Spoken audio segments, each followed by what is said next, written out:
আচ্ছা, লাস্ট ক্লাসে আমরা পড়েছিলাম অ্যাগ্রিগেশন অফ ডাইস।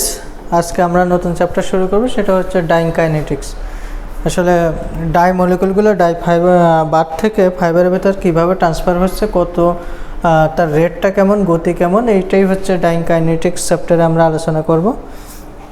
তার আগে ইন্ট্রোডাকশন কিছু আমরা পড়ি, যে ডাইং কাইনেটিক্স এটা আসলে এই চ্যাপ্টারে কী কী বিষয়গুলি নিয়ে আমরা একটু আলোচনা করব। প্রথমে যদি আমরা বলি,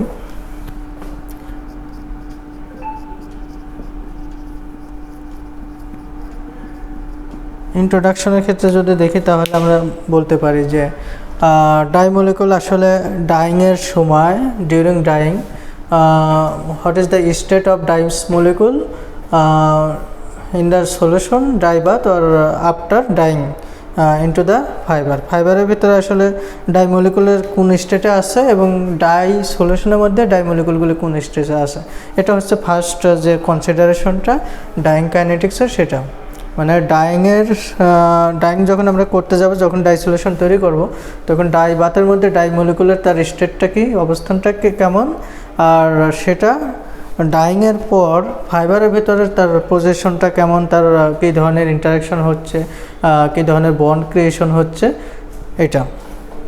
এরপরে যদি আমরা বলি the rate of dyeing, the rate of transfer of dye molecules from the dye bath into the dyes into the fibre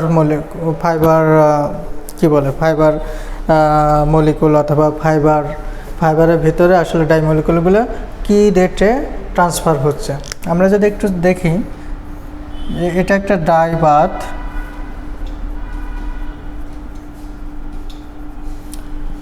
die বাথের মধ্যে আমরা জানি এখানে একটা ডাই সলিউশন তৈরি করা হলো। সলিউশন তৈরির ক্ষেত্রে আমাদের পানি লাগলো, ওয়াটার মলিকুল আছে, আর এগুলো হচ্ছে ডাইস অথবা ডাই মলিকুল। এখন যখন এটা সলিউশন তৈরি হলো, এরপরে আমরা টেক্সটাইল কোনো একটা ম্যাটেরিয়াল, সাপোজ এটা একটা টেক্সটাইল ফাইবার, এই ডাই মলিকুলগুলো ফাইবারের ভেতর, ডাই বাথ থেকে যে ফাইবারের ভেতর ট্রান্সফার হচ্ছে, এইখান থেকে জাস্ট ডাই মলিকুলগুলো ফাইবারের ভেতর ট্রান্সফার হওয়া, এটার একটা রেট আছে, আনুপাতিক হার আছে, গতি আছে, সেটাকে আমরা বলতেছি the rate of transfer of dye molecule from the dye bath towards the textile fibre. এটা একটা হচ্ছে কনসিডারেশন ডাইং কাইনেটিক্স, আমাদের রেটটা জানতে হবে। এরপর আছে the nature of dyes molecule and textile fibre, অথবা টাইপ অফ ইন্টারাকশন অথবা affinity attraction between dyes molecule and fibre. সব ধরনের ফাইবার তো আর সব ধরনের ডাইস মলিকুলের সাথে ডিরেক্ট অ্যাফিনিটি অ্যাট্রাকশন থাকে না। সেই জন্য হচ্ছে যদি আমরা দেখি যে পলিস্টার ফাইবার যদি রিঅ্যাক্টিভ ডাইটে ডাইং করতে যাই, তাহলে সেক্ষেত্রে কিন্তু ওই ধরনের ইনহেরেন্ট অ্যাফিনিটি পাওয়া যাবে না, কারণ পলিস্টার ফাইবারের সাথে রিঅ্যাক্টিভ ডাইস মলিকুলের কোনো অ্যাট্রাকশন, অ্যাফিনিটি অথবা সহজাত কোনো আকর্ষণ নেই। সেক্ষেত্রে আমরা এই যে ফাইবারটা পলিস্টারের জন্য আমরা যে ধরনের ডাইস মলিকুল চুজ করব, সেটা অবশ্যই মানে সেটা হতে পারে যেমন ডিসপার্স ডাই, মানে ডাই এবং ফাইবারের মধ্যে একটা ইনহেরেন্ট অ্যাফিনিটি অথবা অ্যাট্রাকশন থাকতে হবে। The third consideration or third factors of Dine kinetics is the interaction affinity between the dyes molecule and fiber. Dye molecule এবং ফাইবারের যে অ্যাফিনিটি সেটা হচ্ছে থার্ড কনসিডারেশন। এরপরে আছে হচ্ছে দ্য টেম্পারেচার অফ ডাইং।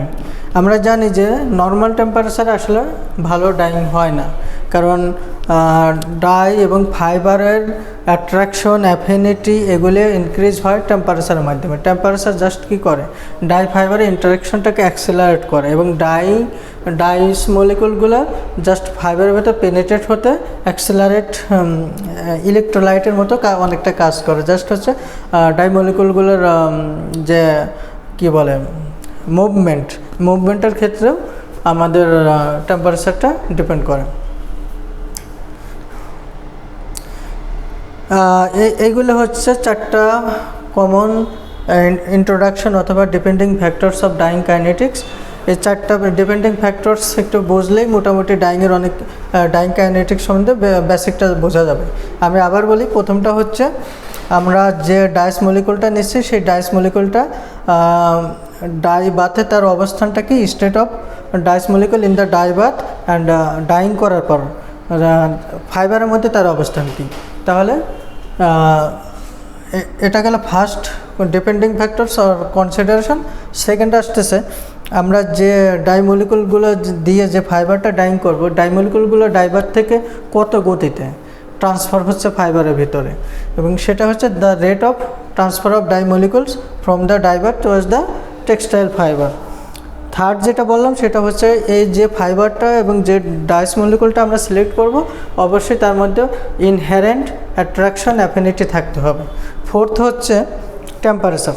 যেহেতু টেম্পারেচার আমাদের থার্মোডাইনামিক ইকুইলিব্রিয়াম যে বিষয়টা আছে কেমিক্যাল রিয়াকশনের ক্ষেত্রে, আমরা টেম্পারেচারটা এখানে জাস্ট হচ্ছে ডাই মলিকুলগুলোকে অ্যাক্সেলারেট করতে সাহায্য করে, পেনিট্রেশনে সাহায্য করে, অ্যাফিনিটি অ্যাট্রাকশন ইনক্রিজ করতে সাহায্য করে। এই 4টা পয়েন্ট হচ্ছে depending factors or consideration for dyeing kinetics. এখন আমরা আসি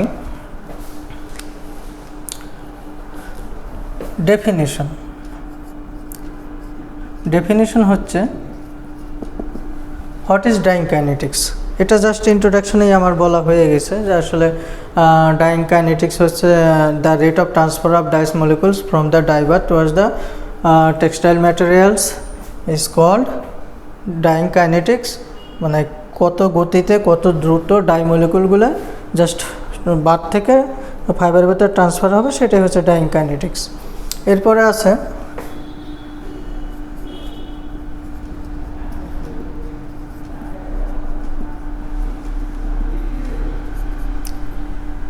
ডাইং ইকুইলিব্রিয়াম।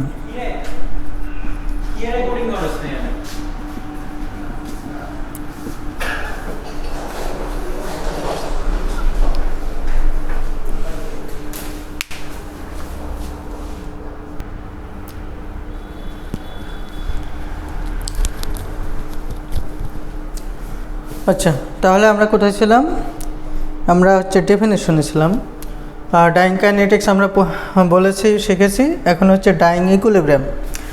ডাইং ইকুইলিব্রিয়ামটা হচ্ছে আমরা কেমিক্যাল ইকুইলিব্রিয়ামে তো জানি, ইন্টারমিডিয়েট অথবা কেমিস্ট্রিতে আমরা পড়েছি, কেমিস্ট্রি পার্ট 1, 2 গ্রাজুয়েশনে আমরা দেখেছি যে কেমিক্যাল ইকুইলিব্রিয়ামটা হচ্ছে এমন একটা স্টেট, এমন একটা পজিশন অফ কেমিক্যাল রিয়াকশন যেখানে কি হচ্ছে, কোনো রিয়াক্ট্যান্টসগুলো নতুনভাবে কোনো রিয়াকশনে যাচ্ছে না এবং নতুন কোনো প্রোডাক্ট প্রডিউস হচ্ছে না। টাইম মানে আন্ডার ইনফিনিট টাইম, মানে টাইম যদি বাড়তেও থাকে তাহলে টাইমের সাথে সাথে নতুন কোনো রিয়াকশনও যাচ্ছে না, অথবা নতুন কোনো প্রোডাক্ট প্রডিউস হচ্ছে না। সেটাই হচ্ছে কেমিক্যালের ভাষায়, কেমিস্ট্রির ভাষায় chemical reaction, chemical equilibrium. Dyeing ইকুইলিব্রিয়ামের ক্ষেত্রে হচ্ছে যখন হচ্ছে অ্যাবজর্পশন এবং ডিজর্পশন, অথবা এটা আমরা এভাবে বলতে পারি যে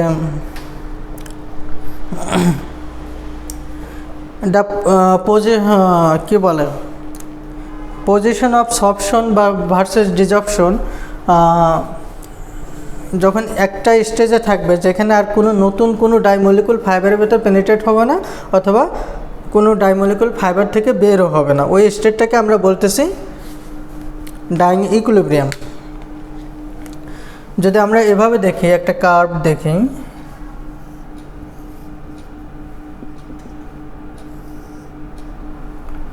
এখানে যদি আমরা টাইম দেই, এখানে টেম্পারেচার দেই, তাহলে এই স্টেজে যে দেখা যাচ্ছে যে এই স্টেটে যে জাস্ট কোনো ডাই মলিকুলগুলো জাস্ট ফাইবারের ভিতরে পেনিট্রেট হচ্ছে না এবং ফাইবারের ভিতর থেকেও কোনো ডাই মলিকুলগুলো বের হয়ে আসতেছে না। এই স্টেটটাকে আমরা বলতেছি ইকুইলিব্রিয়াম স্টেট। Equilibrium state. তাহলে in dyeing the position of sorption, absorption versus desorption after infinite time is called dyeing equilibrium. আর true equilibrium implies that the dye also uniformly. আমরা যদি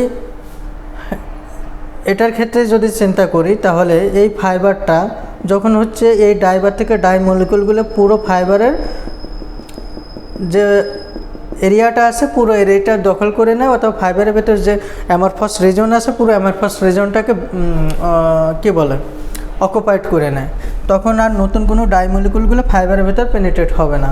এবং ফাইবারের ভেতর থেকেও যখন কোনো ডাইমলিকুলগুলো আর বাইরে আসবে না এক্সটার্নাল প্রেশার এবং হিটের কারণে, টেম্পারেচারের কারণে, এবং এটা যদি কন্টিনিউয়াসলি আরও কিছু সময় চলতে থাকে, তারপরেও যদি কোনো ডাইমলিকুলগুলো ভেতরে ঢোকে না এবং বেরো হয় না, ওই স্টেটটাকে আমরা বলতেছি ডাইং ইকুইলিব্রিয়াম স্টেট, মানে ডাইং সাম্যাবস্থা, মানে ওখানে আর কোনো নতুন করে ডাইং হবে না। এটাকে আমরা বলতেছি ডাইং ইকুইলিব্রিয়াম। আর ডাইং একটা ট্রু ডাইং ইকুইলিব্রিয়ামের ক্ষেত্রে আমরা বলতে পারি যে এই ডাইমলিকুলগুলো ডাইবার থেকে ফাইবারের ভিতর পেনিট্রেট হবে এবং ইউনিফর্মলি ফাইবারের ভিতর ডিস্ট্রিবিউশন হবে, যেটাকে আমরা মাইগ্রেশনও বলে থাকি, ডাই মাইগ্রেশন। আর এই ডাইং ইকুইলিব্রিয়াম ডিপেন্ড করে কিসের উপর? কয়েকটা বেসিক এলিমেন্টসের উপর এই ডাইং ইকুইলিব্রিয়ামটা ডিপেন্ড করে। তার মধ্যে একটা হচ্ছে ডাই অ্যাফিনিটি, তারপরে হচ্ছে হিট অথবা টেম্পারেচার, তারপরে হচ্ছে কি বলে entropy of dying, rate of dyeing. এই ডাইং ইকুইলিব্রিয়ামটা চারটা বিষয়ের উপর নির্ভর করতেছে। একটা হচ্ছে ডাই ফাইবারের অ্যাফিনিটি, অ্যাট্রাকশন, তারপরে হচ্ছে টেম্পারেচার, তারপরে হচ্ছে ডাইং এন্ট্রপি, তারপর থার্মোডাইনামিক্স, ডাইং থার্মোডাইনামিক্স যেটা, এরপরে হচ্ছে rate of dyeing, transfer of dye molecule from the dyebath towards the textile fibre অথবা ইনটু দ্য টেক্সটাইল ফাইবার। এটা গেল হচ্ছে আমাদের ডাইং ইকুইলিব্রিয়াম।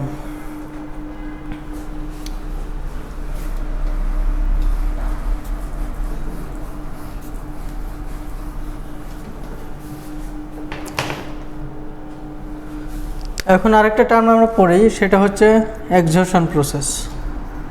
এটা নিয়ে আমরা আরেকটা ক্লাস পড়ব।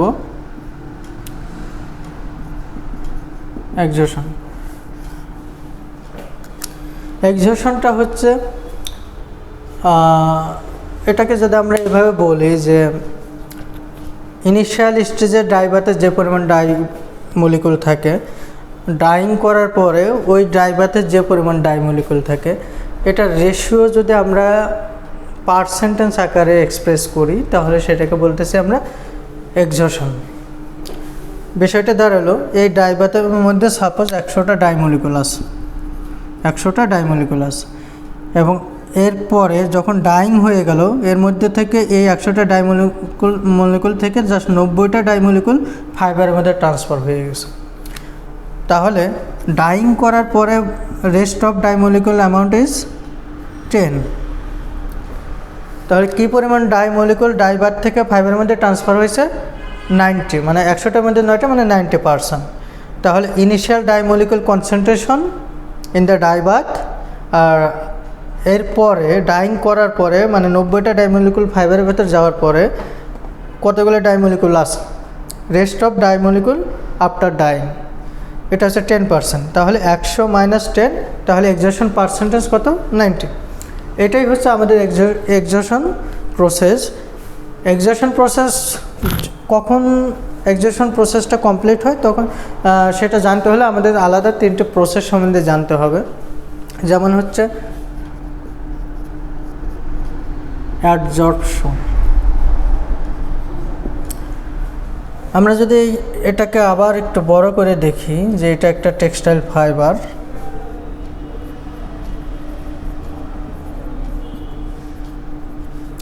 এটার ফাইবার সারফেস যদি সেলুলোজিক হয় তাহলে নেগেটিভ চার্জযুক্ত হয়ে থাকে, অ্যানোয়নিক চার্জ থাকে।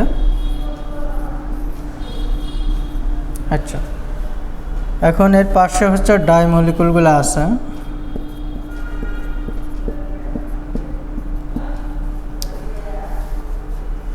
ডাই মলিকুলগুলো যখন এই ফাইবারের সারফেসে আসবে, when dye molecule deposit or কি বলে come to the vicinity of dyes fibre surface, this process is called or this phenomena is called adsorption. মানে যখন এই ডাই মলিকুলগুলো ডাই সলিউশন থেকে ফাইবারের সারফেসে আসবে অথবা ভিসিনিটি কন্টাক্টে আসবে, তখন অথবা সারফেসে ডিপোজিট হবে, মানে কন্টাক্ট সারফেসের উপর ডিপোজিট হওয়া, কন্টাক্টে আসা, তখন এটাকে আমরা বলতেছি adsorption. When dyes molecule comes to the vicinity of fibre surface, this process is called adsorption. অ্যাডজর্পশনের অনেকগুলো আইসোথার্মা আছে যেগুলো আসলে ডিপেন্ড করতেছে ডাই ফাইবারের ইন্টারেকশন মেকানিজমের উপরে।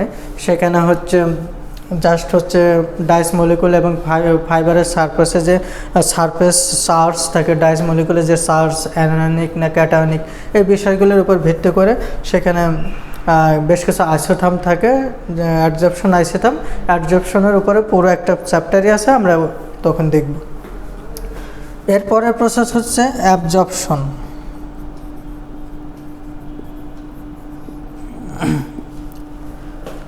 অ্যাবজর্পশনটা হচ্ছে, এটা একটা টেক্সটাইল ফাইবার। এই ফাইবারের আমরা ডাই সলিউশনে জাস্ট ফাইবারটাকে ইমার্জ করছি। এখন যখন এই ডাই মলিকুলগুলো ফাইবারের সারফেসে আসলো, সেটাকে আমরা বললাম অ্যাডজর্পশন। যখন এই ডাই মলিকুলগুলো ফাইবারের ভেতরে প্রবেশ করতে থাকবে, বিভিন্ন ক্রিস্টালাইন অ্যান্ড অ্যামরফস রিজনের উপর ভিত্তি করে জাস্ট ক্রিস্টালাইন রিজনটাকে স্কিপ করে অ্যাভয়েড করে জিগজ্যাগ ওয়েতে যখন ফাইবারের ভিতর প্রবেশ করতে থাকবে, অ্যামরফস রিজনে প্লেস নেবে, তখন এই প্রসেসটাকে আমরা বলতেছি অ্যাবজর্পশন। জাস্ট হচ্ছে ইন্টার ইনটু দ্য ফাইবার অথবা penetrate into the fibre, this process is called absorption. এরপরে আমরা আসি ডিজর্পশন।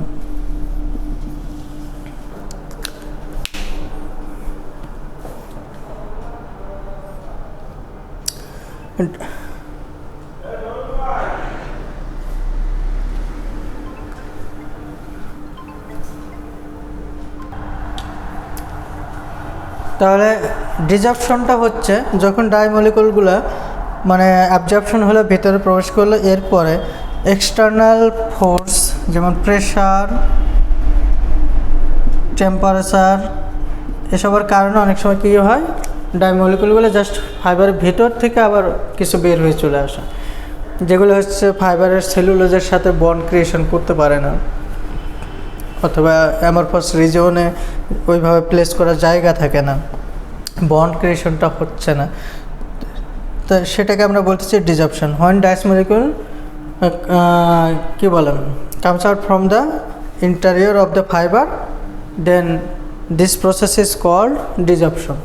আর এই তিনটা প্রসেস যখন কমপ্লিট হবে, মানে when absorption and desorption process is completed, exsorption will be completed. মানে এই তিনটা প্রসেস কমপ্লিট হলে তখন সেটাকে আমরা এক্সজর্পশন বলতেছি। মানে এক্সজর্পশনের যে ফর্মুলাটা আমরা বলছিলাম, এটা যদি এভাবে লিখি, exsorption E equal to concentration of dice molecule in the solution at initial stage।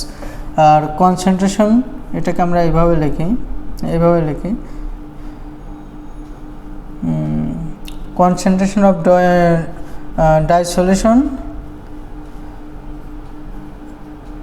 at initial stage আর concentration of dye solution after, এটাকে এও দিতে পারি, after dyeing, divided by concentration of dye solution at initial solution state into 100।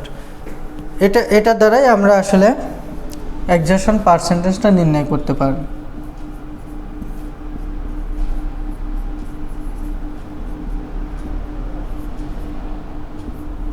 90%। তাহলে এক্সজশন প্রসেসটা আমরা বুঝলাম। Next class থেকে আমরা জাস্ট এক্সজশনের আরও বেশ কিছু